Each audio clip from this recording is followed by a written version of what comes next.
Hurmatli tinglovchilar, Ramazoni Karim samolyoti yetib keldi. Bu reys yilda bir martagina keladi. Kema kapitani Qur'oni Karim.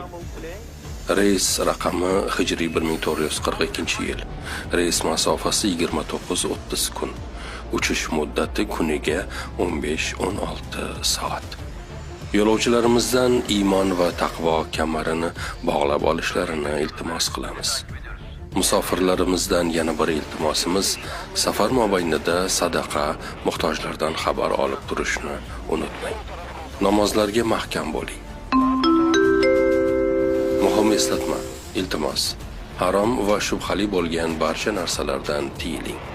Bu safar davomida tuzoqlarga tushib qolishning oldini oladi. Ibodatlarga va solih amallarga mahkam bo'ling. Sabr va taqvoga to'la muvaffaqiyatli safar tilab qolamiz. Hayotdagi eng go'zal, ajoyib safarda Allohning rizoligini umid qilib qolamiz. Ramazon oyi muborak bo'lsin.